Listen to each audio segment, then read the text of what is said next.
Hello.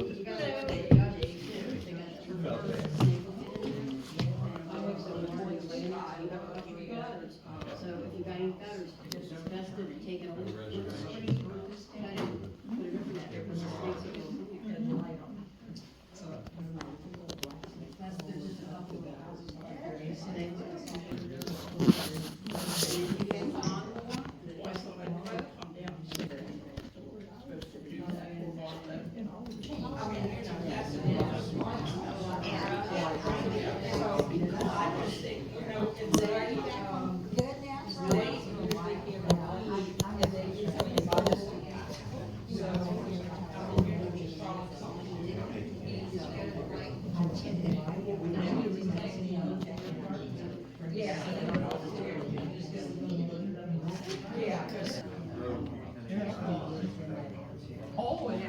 It's kind of a, so there's seeds, yeah, there's different seeds on the,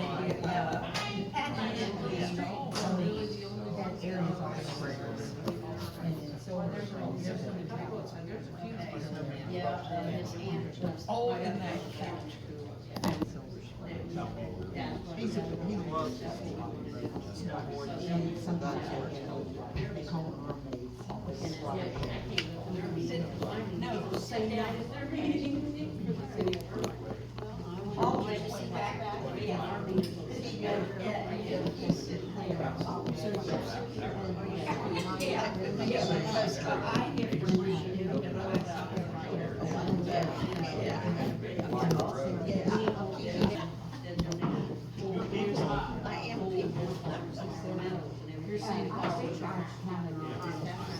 How you doing?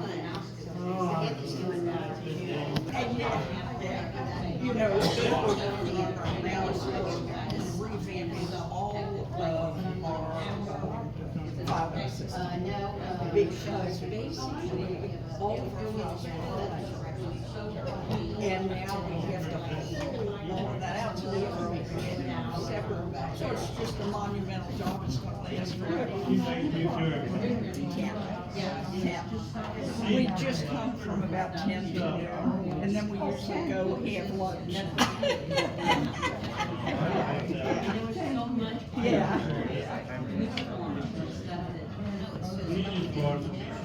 It says healthy something, is he supposed to have this one on another? Yeah.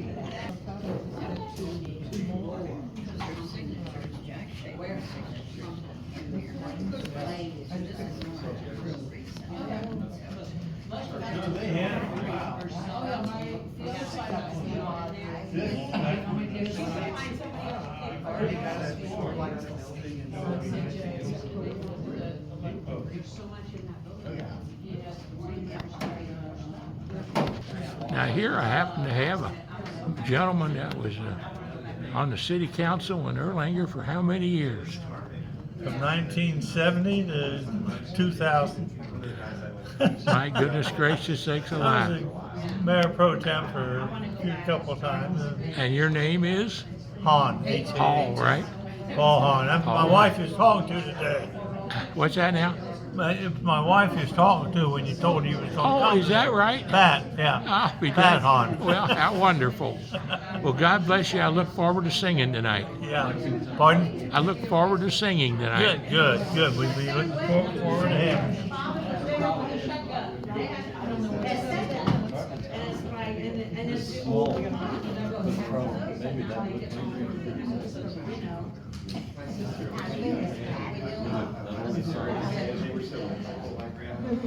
TBNK is going to be here filming this for cable TV.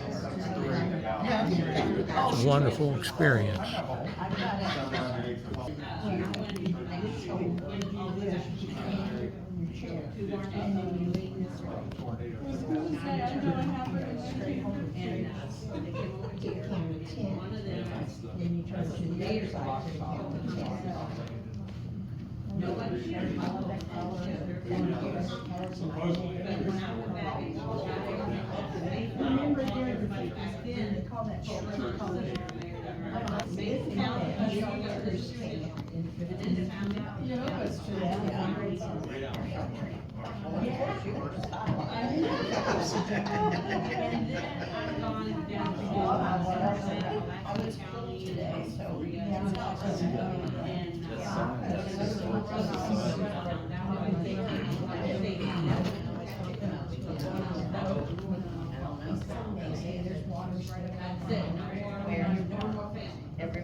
I wanted to put it on my YouTube channel. You have a channel? Yeah, YouTube channel, and it's on. We'll get this loaded up there too.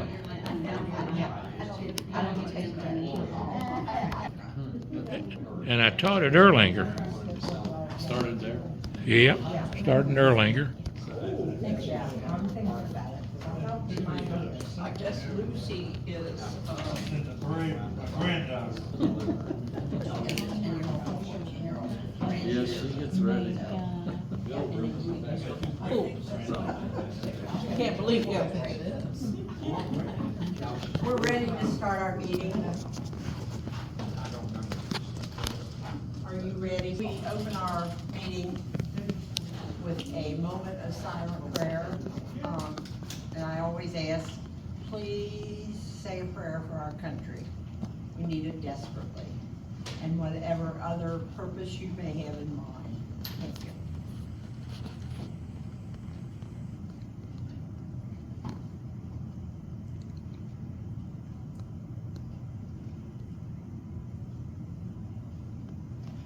Okay, will you Amen. say pledge allegiance to the flag, please?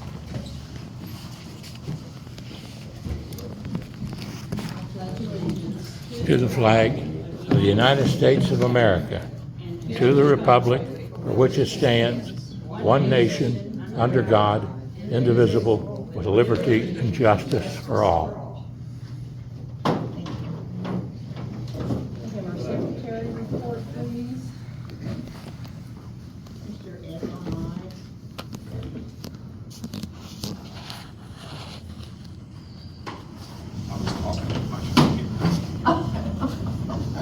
Well, we'll skip over you for a minute. Pat, do you have anything for treasurer report? Well, I've got, next month we will have our quarterly, full report. But I haven't gotten the March statement yet. But we have $3,881.57, in our checking account. And this month, Ancestry was due, which is $229. And then we had to buy paper and supplies at Staples, and it was $109. So those were our two expenses, and that's our balance. Thank you. Are you ready yet, sir? No? Okay. We'll get back down. I would like to welcome some new faces I see here. Would you like to introduce yourself? Well, I could introduce myself. It's John Stephenson, the old country politician, as they would say.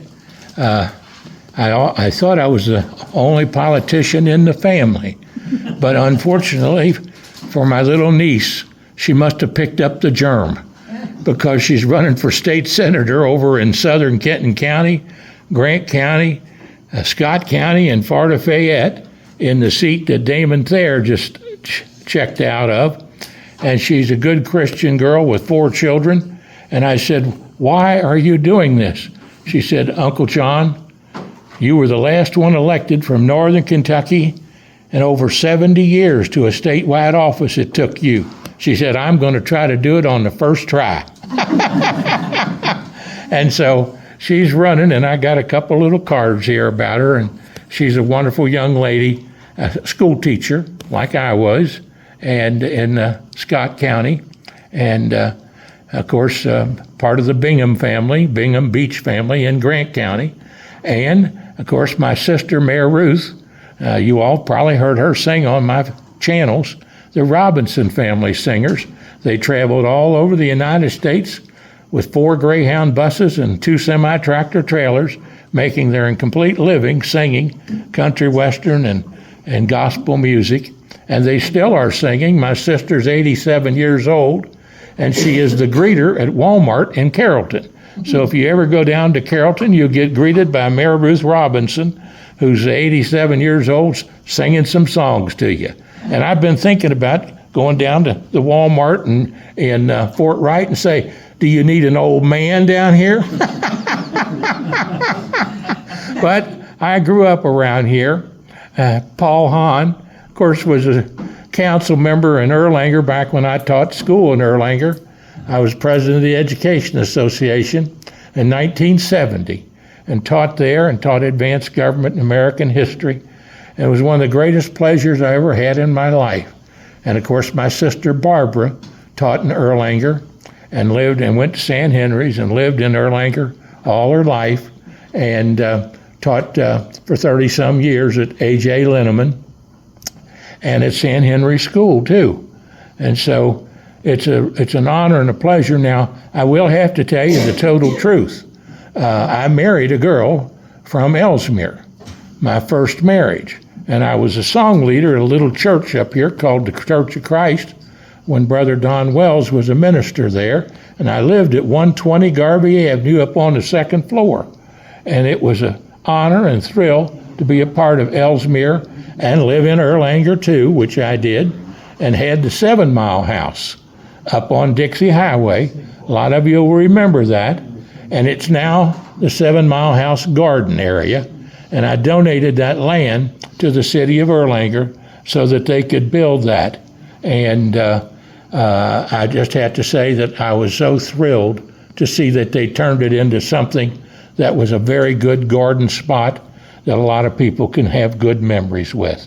So I'm tickled to be here tonight with the honor of singing for you before the presentation. This young fellow that's filming for TKR has done a good job. He's an excellent filmer. He films our Optimus Club with the candidates, and they do a beautiful job, and you'll get to see it. And I want to remind you also, don't forget, they show my Santa Claus shows on TBN cable every year now for almost 30 years. I've done the Santa Claus Education Series and the Santa Claus Entertainment Series. And you can still see me walk all the way from Florence, Kentucky to Covington as Santa Claus, and for the Needy Kids Christmas party. So nice to be with you here tonight. My wife is at home. We're both a little ill. I just got out of the hospital 30 days and under home health care. But I decided, even though I had the cardioversion on the pacemaker yesterday, I decided I could not afford to miss coming here to be with the Historical Society for such a great project as this is for the station, the train station in Erlanger, Elsmere, Kentucky. I'm so proud of you all for standing up with it, for being a part of it as history, and I wish you the best of everything in doing so. It's an honor to be here with you and be a part of this. Thank you. And these are not new faces, but we're glad to see you tonight. And I believe we have another new face right here. Hi, Craig Stevens. Grew up in Erlanger, been gone about 40 years, and find myself back. Very interested in Erlanger history. Glad to be here. Glad to Do we have know that any you're more doing new this. people? Oh, she's not new anymore. No. But you're not new. No, not by any means. I knew her when we were all kids. Okay. I'm ready. Are you ready? I'm ready. Okay. Meeting of 03/14/2024. Those in attendance were Betty Rosman, Ed Bonai, Joanne Barnett Smith, Pat Hahn, Paul Hahn, Mary Blyer, Susan Willis, George Snyder, Janine Kreinbrink, Andrew Lutz, Will Ann Stengel, Bonnie Davis, Jim Davis, Pat Butcher, and Paul Doozy. At 6:30 p.m., Betty opened the meeting with a moment of meditation and the Pledge of Allegiance to the flag. Betty read the minutes of the meeting of 2/08/2024. A motion was made by George Snyder to accept the minutes as amended, seconded by Mary Jane Blyer. Betty talked about the upcoming meeting on 3/18/2024 at the Elsmere City Building to hopefully get some input for the Elsmere book. Joanne mentioned that the meeting would be recorded by TVNK unless we choose not to do so. Pat reported that the Dunbar School highway marker has been put on hold. She also suggested that we might want to put up a booth at History Day event, the History Day event. Discussion was postponed. At 7 p.m., the meeting's program was opened. The topic was the history of the Ramey Civil War Museum that was located in Fort Wright. The presenters were Janine Kreinbrink and Ed Bonai. Ed opened with a short history of the siege of Cincinnati in September of 1862. Janine then presented a very interesting talk about the archaeological work on the site and the development of the museum on the store property. She had many images and maps, and everyone seemed to enjoy the program. There were many questions and comments from those in attendance. The program finished around 8:30 p.m. Respectfully submitted by Ed Bonai. I have a correction. No. Well, it's not George Snyder, it's George Schreiner. So, are there any other corrections or additions? That's why I ask everybody when they sign it to print. It saves all that kind of confusion. You got it? SCHR. EINER. Would you like water? Huh? Would you like me to get your water? I'm fine. You sure? Yes. If not, the minutes Thank you. stand approved as corrected. All correct. When I get up there to sing, will you hold my camera? I'll have it I'll run. have Jim do it. Okay, I'll have it running already. Basically, we had tried having a meeting start at 6:30 to read our minutes and that before the program, because after the program, everybody tends to want to stand around and talk and discuss it, and we don't get nothing done. So we've gone back, we will have a meeting at 7 o'clock. So the people that want to see the program also have to listen to what we're doing. So the meetings will now officially be at 7 o'clock, and the program will start as close to 7:30 as possible. Under old business, we had a open meeting in March at the city building, and wasn't very successful. We only had 2 outsiders came. So anyway, just wasn't successful. What the meeting was really about is that we were trying to get people interested in contributing to the book, the history book that we're trying to write. And we still would like to have pictures, or the final chapter in the book will be about memories. We're asking people if you would like to share some of your memories of either when you came to Elsmere, or why you came to Elsmere, or growing up in Elsmere. Everybody that's still here must have had a good time growing up because they're still here. So we would like to have that to go into the book. I think it would be very interesting. And we're still working on it. It's still a work in progress. We still could use anybody that would like to come. We're at the this building every Thursday morning from 10 to noon. And there's always something that needs to be done. We've always got some sort of project running. And any questions about the book, or does anybody have any comment on it? Okay. That's where we stand right now. Any other old business to come before the board? Okay. And under new business, we're planning on taking part in the History Day at the Kenton County Library in Erlanger. It will be May the 4th. What's the time on that, Pat? Do you remember? I don't remember. It starts pretty early. I think the first talk is like at 9 o'clock or something, isn't it? I think it's from 9 to 2. I know it ends at 2, Okay. but I'm not sure what time it starts. Well, I'll say 9 to 2. Something like If you come early, you can go get your book and sit down and read for a little bit. We will have t-shirts and books for sale there, and we will have history, which we do have some pictures and stuff back there on the table that are pertaining to the program, and I think you'll enjoy the program.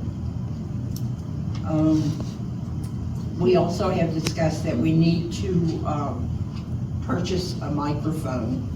We've been using the cities, but I think the society should go ahead and buy one of their own. So that will be one of our next projects. And also, Pat mentioned our Facebook account. You should check that out because it has pretty interesting things on there. And sometimes the discussion on there gets a little heated and a little fun. People put in their memories and things, you know, the way they think things should be. Of course, everybody has an opinion. What is the Facebook address? Just Facebook account. Erlanger, Elsmere, or Historical Society, both.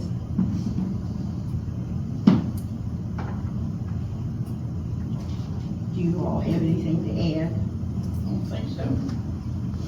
The only thing that I would like to add is if any of you go onto Facebook, go onto our Facebook site and just make a comment or say you're a member or something like that. We're not getting much Feedback. activity Yeah. on our Facebook page. And so I just think, I just wonder if maybe if, you know, some folks started adding some comments, if maybe we would get more, you know, people that would start looking, so. Just like the page. Joanne? 8 to 4 on May 4th. 8 to 4. Yeah, it's on their website. It was ended at 2. And it ends at 2, 8 to 2, on the 4th. And I usually, I mean, they have some really good, seminars set up this time. I know that they're gonna do some things, about the racetracks, and they're gonna do, you know, there's, a really good, program going on, and I think those start like at 10. And so from like 8 to 10, people kind of look at the tables and, you know, All the things different like that. historical societies in Kenton and Boone, Campbell County, usually have a table. And they have interesting things from their county and from their Yeah. areas. Yeah. And sometimes you learn something that you didn't know before. So Yeah. it's very interesting. And it's Derby Day, so you'll be home before the race.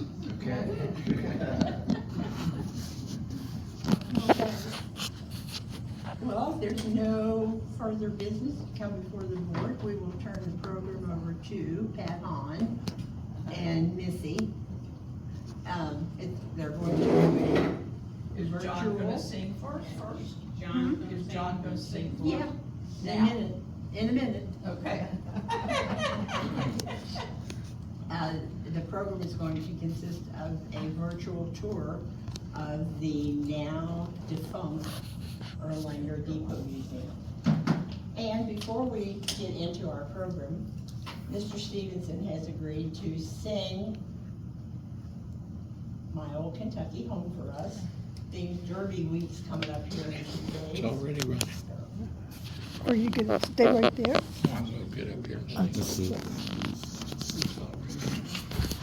If you push the little tiny button, don't you have to push anything Okay. except a little tiny button down With this- below. oh. See the little tiny one there? That one? That takes stills while you're videoing. It'll video by itself. It'll keep right on video. Just Okay. hit that when you Just get, push that little one occasionally, which once in a while to get a still picture of me. Okay. But don't, as long as it keeps running, it's running. See up the top, they got the clock running. Clock's already running. I see it, yeah.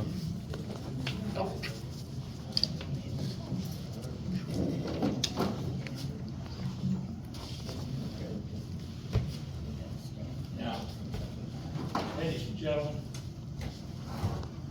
I sort of have to tell you first, if I look a little weak, it's because I just got out of the hospital. I was in there 30 days and had a pacemaker put in. And some of you all might have experienced that. But then yesterday, they had to go back in and rejuvenate the pacemaker. Cardiovascular, they call it. And so I was in the hospital for that. And I saw you all were having this meeting. And I told my wife, I said, Jim, now she's the smartest move I ever made. Anybody that knows me would know that. It is the truth. And she said, you cannot go, John. You're too ill. She said, you've got nurses coming here to the house today. And I said, well, if the good Lord's willing and the creek don't rise, I'm going. And at 80 years old, Paul, we can be a little stubborn at times. So Just a kid. I'm here. Now, I tried to convince my daughter, you know, I got 3 daughters, 2 of them are from Elsmere, you know. Have you ever heard of the Smiths and the Pamela Smith and Holly Smith? You ever heard of those 2 girls? Well, that's 2 of my daughters, and biologically, and their mother was June Smith, and their adopted father was Don Smith. Now, how can a man get up there and talk about his former wife? Well, I'm going to tell you something. She was a daggone good mother, and he was a good father. Now, was all things perfect in the world? You gotta listen to who? Jesus, right? When Jesus knocks on your door, it's the name of my television show called Are You Ready? Are you ready? Are you ready for Jesus? But we have to reach down, turn the knob, and invite him into our house, and then make a U-turn in life, as old Harold Pike used to say. But Holly and Pamela, and up here on 120 Garvey Avenue, I lived there and went to that little church there, Church of Christ, when Brother Don Wells was the minister. And you know, I loved it here in Erlanger and Elsmere, teaching in Erlanger. We made history in Erlanger. I taught the very first African-American history class in a public school in Erlanger, Kentucky, in the Erlanger-Elsmere school system. What year was that? That was 1970, and taught advanced government and American history. I used to take my students into the city council meetings with Paul there at Erlanger, and because my students were advanced government, they were seniors, most of them, and most of them were voters. So you could do that sort of thing. But I am so proud of you all being a part of the history of the train station, because I worked on the railroad for 3 years and was the secretary of the Brotherhood of Railroad Trainmen in Louisville Nashville Railroad. And my father was a 30-year railroader on that same railroad, And his father was a railroader that was crushed between two cars when my dad was just 5 years old. So we have a family of history. And when I took a picture the other day down there at the garden, that they made it into the 7th garden, I took a picture of a train coming across the bridge. You know what a thrill it was to me to catch that train and get that picture right there in front of the garden? I thought, boy, oh boy, the city of Elsmere, the city of Erlanger, cares about the history of their country and their cities, and I'm proud of you for that. And so tonight I sing for you the song that was taught to me by Happy Chandler. He poked me on the chest, and I was president of student government at the community college the year we got the 4-year college started, for Northern. And he poked me on the chest and he said, son, I'll teach you how to sing it, but you gotta sing it from your heart.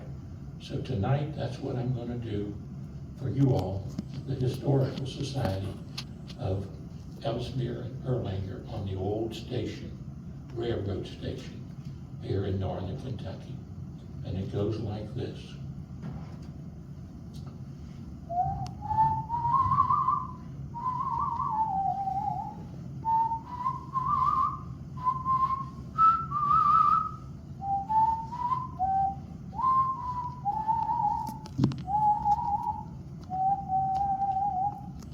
Oh, the sun shines bright on my old Kentucky home. 'Tis summer, the children at play. The corn top's ripe and the meadows are in bloom, and the birds make music all the day. Weep no more, my ladies, oh, weep no more today. We will sing one song for my old Kentucky home, for my old Kentucky home, far away. Now before I sing the last verse, I want you to remember, red, yellow, brown, black, or white, we're all precious in Jesus' sight. We all need to learn to do just what the chairman asked us to do. Pray for love for each other. Love is the greatest gift that God gave us. And we need to love each other, and we need to spread that lesson around the world, because there's no other country in the world that loves like Americans can love. And when you look at our history, history is the light to our future, and it's the pathway to our past. And you all, you're doing your job very, very well. And the song goes like this as we remember the children. Oh, the children roll on the little cabin floor, all merry, all happy and bright. By and by hard times comes a knocking at the door, that my old Kentucky home says good night. Weep no more, my ladies, oh, weep no more today. We will sing one song for my old Kentucky home, for my old Kentucky home, far away. God bless America, God bless Kentucky, and God bless Elsmere and Erlanger and your great station, railway station history. Praise the Lord and pass the ammunition of godly principles. We love you all. Nice to be with you. I just love you so much. Now this will be on my YouTube channel. Don't forget that little niece of mine that's running, Julie Jetta. She's running for state senator, believe it or not. Okay, Pat and Missy will now present our memories and pictures from the Erlanger Should I stop it? Depot Museum. There you go. Thank you very much. Did the best I could, really. You did fine.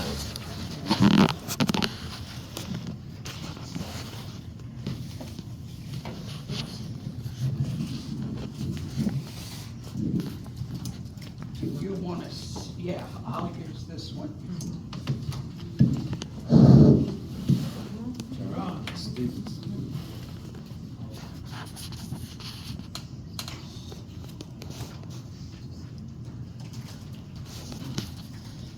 Okay, so we're going to take a tour through the now closed Depot Museum. And, but first we'd like to give you a little information about the building itself. In February of 1874, it was one of the most important days for the city of Erlanger. The Cincinnati New Orleans Pacific Railroad would come through the city. It was owned by an Englishman, Baron Emile de Erlanger, who the city's named after. The first train went through the city in 1877, and this depot is the last wooden depot remaining on the Cincinnati to New Orleans route. Next. Mr. Steve McCarty of the Real Estate Department of Norfolk Southern, who owned the railroad in 1992, presented the Mayor Fred Thomas copies of a new lease to the railroad park and a deed to the 1877 depot. The stipulation was to move the depot 100 feet from the track. And the Erlanger Historical Society applied for and received the Kentucky Bicentennial Grant of $10,000 to move the depot. The city asked the Historical Society to form a 501c3 and help them create a city museum for the depot building. And so many people volunteered. The Tony Brown Construction performed the excavation. The Dries Company provided Alan Getz to be the superintendent. George Trimble poured the footer. Erpenbeck Builders did the plumbing and the electricity. Jack Gardner of CBBN was the architect, and Jim Viox was the engineer. And all of that was done without charging a cent to the Historical Society. All we had to pay for at the time was the moving of the depot, which was $10,000. A group of men, Paul Hahn, Jim Owen, Bill Quant, traveled to Virginia-based Southern Museum to learn the color of the paint of the exterior of the depot. In 1895, Henry Sherwin and Edward Williams had the contract for paint for the Southern Railroad. And these men found that the color for the paint in 1905 for the depot was green and gold. And so that's what the exterior was painted. And the Lions Club and the volunteers from the Historical Society painted the museum. Now the city did just repaint the museum because it was in need of repair. So we're happy about that. Yeah. In 1994, the Historical Society started raising funds for the depot park. To raise the funds, they started a brick walkway along Crescent Avenue. They purchased a flagpole and had a dedication of the depot park, the walkway, the flagpole, and they created a time capsule at the time.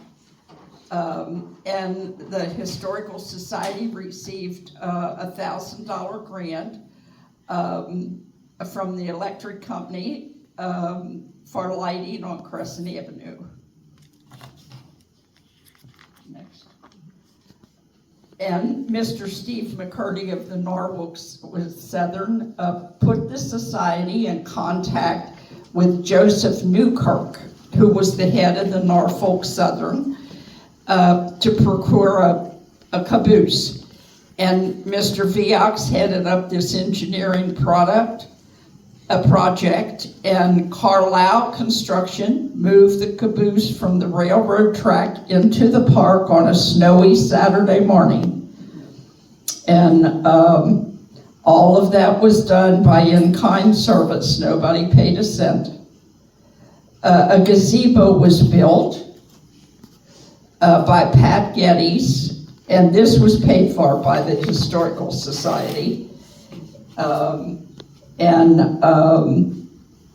we also, many weddings took place in that. If you can see, it's all decorated for a wedding in this picture.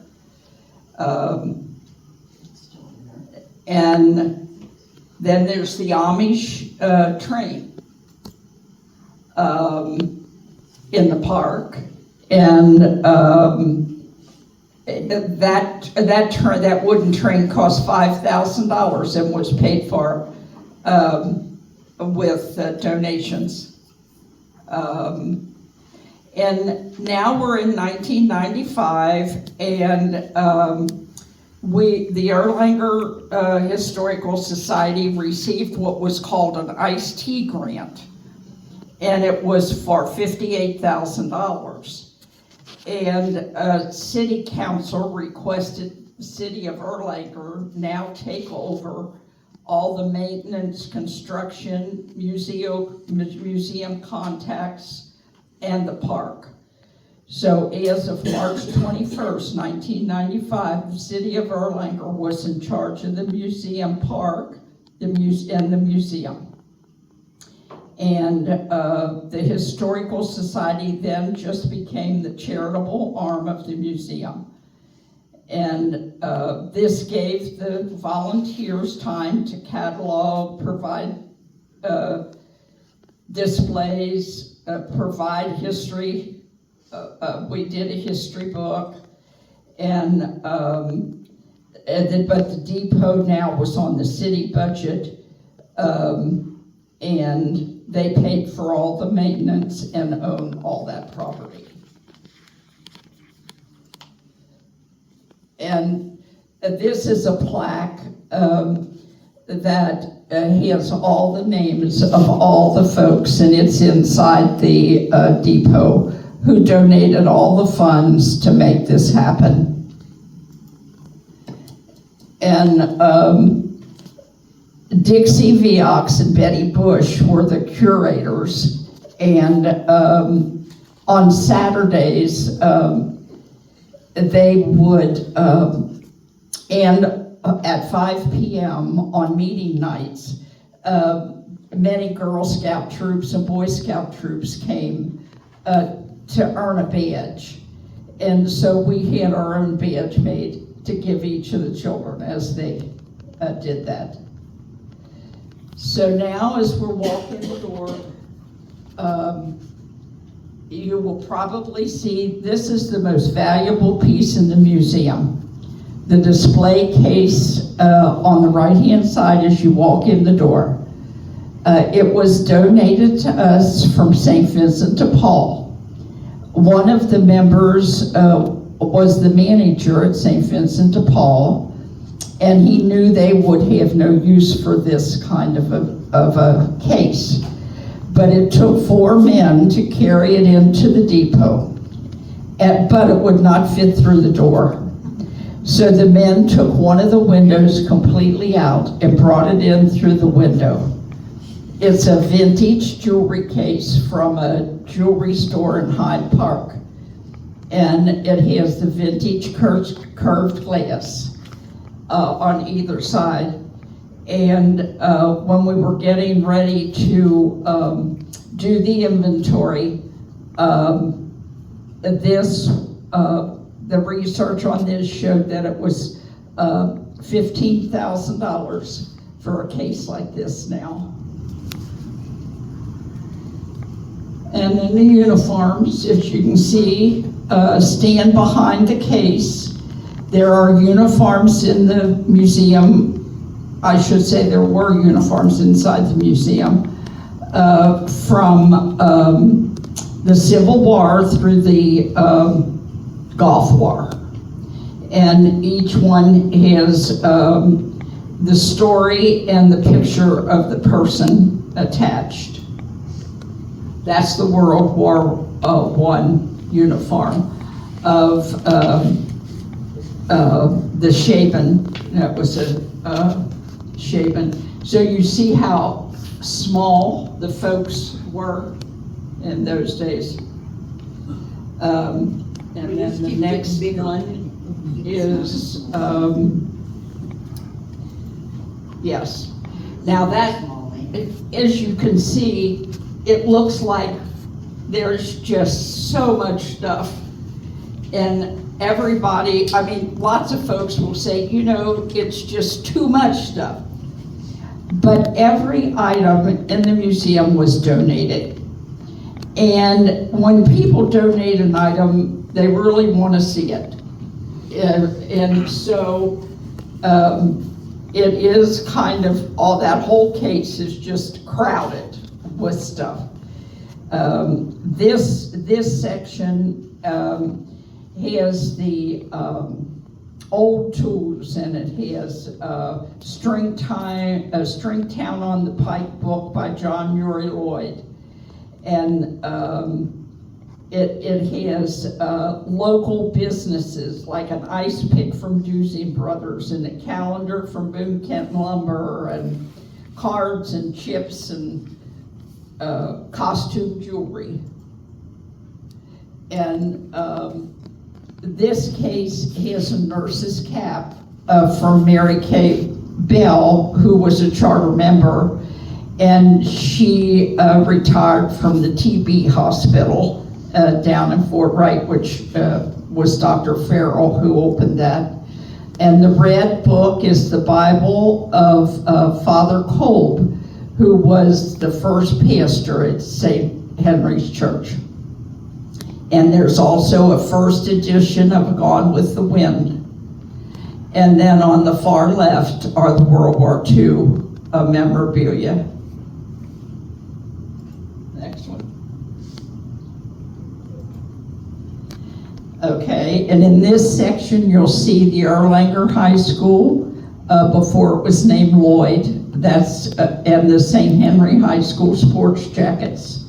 And there's kitchen utensils, and on the top shelves there's World War II ration books and S&H green stamp books and ration stamps. I think maybe some of you may remember all that. And then we have a sports karma. This basketball was donated by Tubby Smith, a coach at the University of Kentucky. And there's lots of Cincinnati Reds memorabilia. One of our charter members was Mary McClure, and she was the secretarial general manager for Bob Howsam and Louis Nippert during the Big Red Machine. And Mary had so many items that she donated, and had many funny memories to share about those days. And this is the fire and police case. This case was donated by Village Square, and it originally was a case in Knapmeyer Drugstore for Mr. Milner's jewelry. And this was the first piece that was donated to the museum. It came from the Covington Courthouse, and it's a bust of Mr. Hallam Mr. Hallam was a lawyer and a great orator. And upon his death, the Bar Association had this bust cast. And so when they heard we were opening a museum, the city of Covington donated that to us. And this is a picture of the visitors on Saturday afternoon at the depot. We only volunteered 1 day a week when the museum first opened, and we would open the museum. The Historical Society opened the museum from noon until 4 every Saturday. Now, the picture there is of Mr. Russell Victor. These were newspapers that he did a local newspaper in the late 1940s and donated all of those, the family donated all of those to us, and we had them laminated. Now you see that window behind the dress there. That was the ticket window, and the railroad clerk would sit inside and the people would purchase their tickets from outside. Then you'll notice we had a ball cap collection, and the outfit was an outfit donated by Mary Gertie Slater, and that was her honeymoon dress.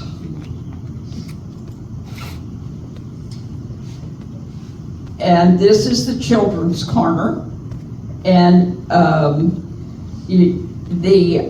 inside are the items. Inside that armoire is all of our materials that we sold: the T-shirts, the note cards, the Afghans. That was our closet. And hanging on the outside are bathing suits donated by the Erlanger school superintendent, Edgar Arnett, who said he wore those. They were made of wool. They were made of wool. Very heavy. Yeah. And this is the wedding. We have many wedding dresses, but this is the one that was the Thelma Setter Owen wore this wedding dress. And on the wall there, on the shelves, hangs a letter from a Civil War general thanking the women of Erlanger for feeding the troops as they marched through the city of Erlanger. And that's a picture of Thelma Setter Owen. And this is the Civil War display. It contains uniform jackets, and the bonnets that are in that case were donated by Terry Collis, and they were in his family since the 1800s. And there's photos of the slave quarters that was donated by Patty Sutcamp, that from her family had taken those pictures. And then a gentleman came and did all of that for us, the HO train display. And this was a donation of 240 copies of railroad magazines by Dr. James Kelly. The books were used by many train buffs. On Saturdays, lots of folks would come and do research out of those books. And if you notice, there's a large tobacco display to the right of the books.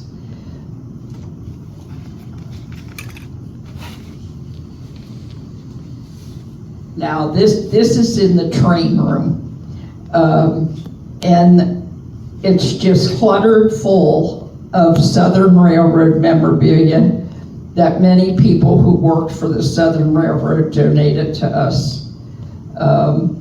And there in that first picture that he has the black frame, that's all about the first day that the train went through Erlanger in 1877.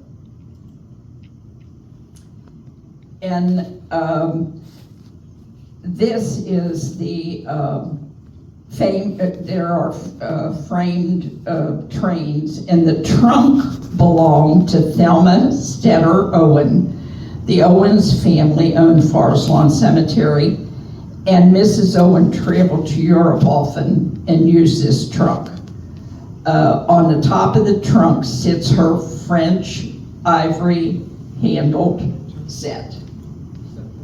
Yes. And can we go back, or no? There, the coat there is from Henry Carter, who had Carter's dry goods store, and he came to the museum often and spoke to us about his trials and tribulations in the Holocaust. And he donated this coat, and it's a leather coat, and it was the coat that he wore to come to the United States. And these are the hats and gloves donated by Ermedale McNay. Her husband owned Boone Kenton Lumber, and Ermedale was noted in Erlanger as being a fashion plate. So she had all these beautiful things that she donated to us. The community center, the mayor decided that they would close the Depot Museum, and the plan was to open and renovate the depot to a community center. But council would not approve the funding. So there's no plans that we know of for the 1877 depot at all. And now these are just kind of some random photographs of Heritage Day. We have the flag raisings and the horse and buggy. Paul Dusing was always our MC for a Heritage Day. There's Betty and on the left, and Diane in here tonight, and they're just having some fun at the boards that were set up so that people could take pictures. That's the crowd. We always had a good crowd. And you know, we started this in 1992, and our last Heritage Day was like 2020, and only 2 times out of all those years did we ever have rain. It was always a sunny, nice day.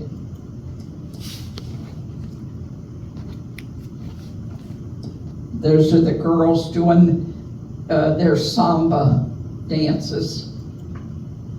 And all of the kids would come and do their performances. That's Lloyd's band, who would come each year. That's just our advertisement for Heritage Day.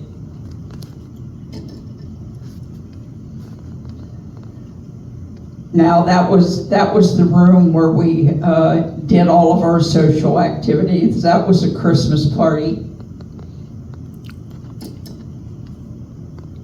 And every year at Christmas, we would have a Christmas display in the park.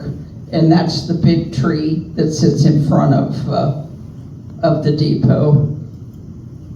And we'd have Santa and Mrs. Claus. And that's my grandson sitting on Santa's lap. Isn't he cute? Amen.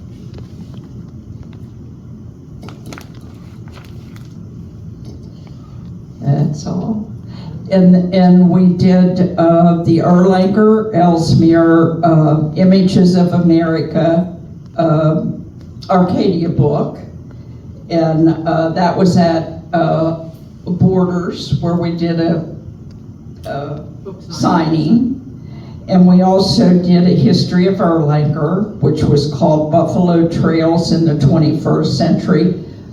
And the Erlanger Historical paid a small stipend to Wayne and Debbie Oggs to create that book, and they did a fantastic job. We would used to do library presentations, and this was one we did when the 1940 census became able to go on to Ancestry. And so that's what that was that one. And this is Mr. Fred Johnson. He was a great-grandson of the French family who were slaves for the Timberlake family.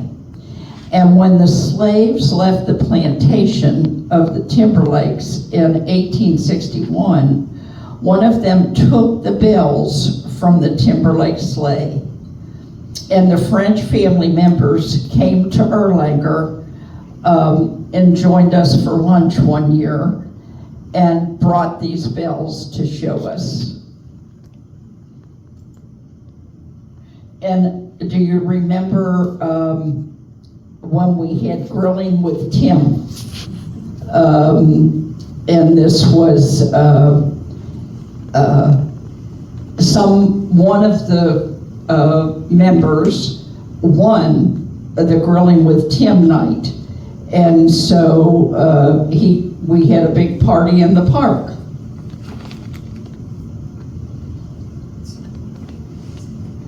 Now this is Summer Depot Days, each Tuesday and Thursday from June 6th to July the 27th. It was like every year.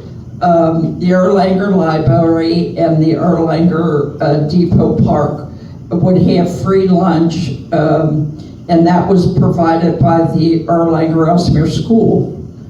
And they had that in the park during the summer. And this was like the biggest event because they brought a cow in that day.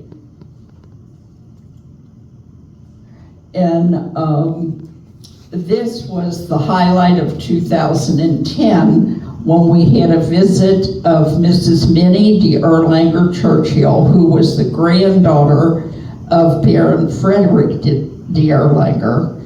And if you'll see that one, and then there's the next one, we had a dinner at Quality Inn that night. And this is the Erlanger Historical Society, depot sign. The depot is on the National Registry. We had a grant for $5,000 to research the Erlanger proper subdivision and the Erlanger Depot. And we were recognized through the Federal Department of the Interior, and so it is on the National Registry.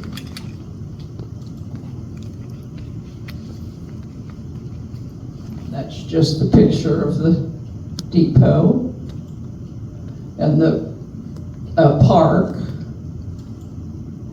And this was made by the volunteers for, so we are still monthly putting things in there about the organization. We received a $60,000 grant to renovate the 1936 Southern Railroad caboose. And Jack Shaven was the one who basically got this grant. He went down to a place in Latonia called Progress Rail just to see what the cost would be to celebrate our 25th anniversary of the of the society. And when he was there, the man said to him, "We do a once-a-year donation, and let us come look at what you have, and maybe you can apply for that." And sure enough, we received it. So it was completely renovated. And the fireman of Erlanger, he had this donated to us to thank volunteers. This was the Centennial quilt. If you were part of organizations, you may have remembered this, but we notified all the organizations in the city, and they each did a square of the quilt, and then we had a lady who put that all together for us. And this was our last grant.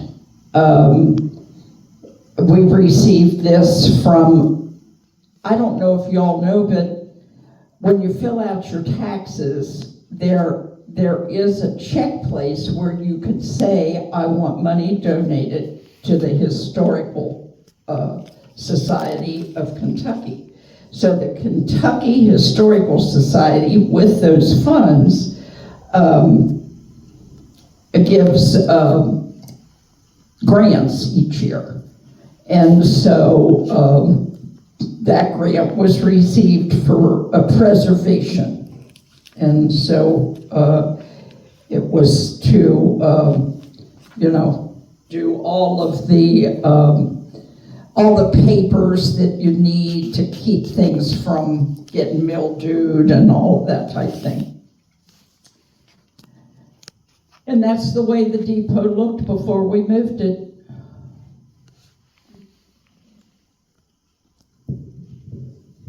So thank y'all. Thank you. Beautiful.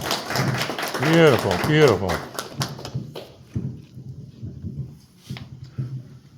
I think we're gonna have a lot of people, when they do see this on PBHK, they're gonna be so surprised, because I've learned a lot tonight. That was very, very educational, and I didn't know half of that stuff was even here. Because I never got to go to the depot when it was here. I never got to go in it. Well, and unfortunately, We went in the depot was empty.